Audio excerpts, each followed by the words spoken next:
Le Pentagone qui enquête sur les ovnis et en recense plus de 400, voici le nouveau flash de la curiosité proposé par la rédaction de Ça m'intéresse. La différence entre l'homme des cavernes et nous, c'est le résultat de la science. Et ce n'est pas une opinion, c'est de la science. Notre monde n'est pas si moche.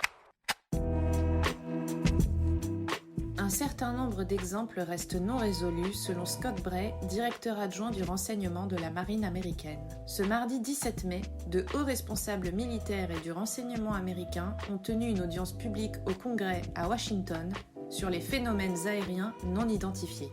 C'est la première fois en plus de 50 ans qu'une enquête publique est lancée au sujet des ovnis. Cette audience intervient dans le cadre d'un rapport gouvernemental publié l'année dernière concernant des observations aériennes inexpliquées par des pilotes de ligne aériennes, militaires et commerciales. Lors de l'audition, plusieurs vidéos classées secret défense ont été montrées. On y aperçoit furtivement des objets volants non identifiés, filmés depuis des cockpits d'avions de chasse américains. Pour Scott Bray, il n'existe aucune explication sur la nature de ce type d'objet. En juin 2021, le rapport du Pentagone révélait que les pilotes de la marine américaine avaient signalé 144 observations de phénomènes aériens non identifiés depuis 2004, dont la plupart, selon le département, représentent probablement des objets physiques. Depuis sa publication il y a un an, ce chiffre a augmenté et atteint plus de 400. La plupart de ces incidents se sont produits dans des zones d'entraînement militaire et des espaces aériens spécifiques, comme des sites nucléaires. Ces événements restent non identifiés et sont fréquents et continus. Sur les 144 observations notifiées dans le rapport,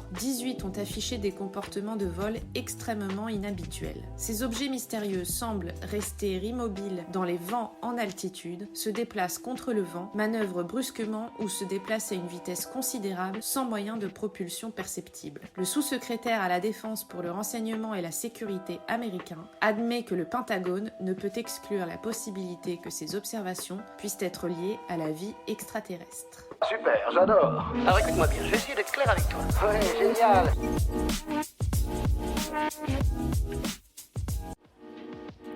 Voilà, c'est tout pour aujourd'hui. On se retrouve bientôt pour un nouveau flash.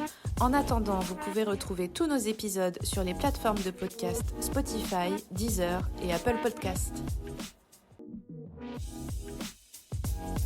Voilà. Il ne reste plus qu'à vous remercier de votre attention.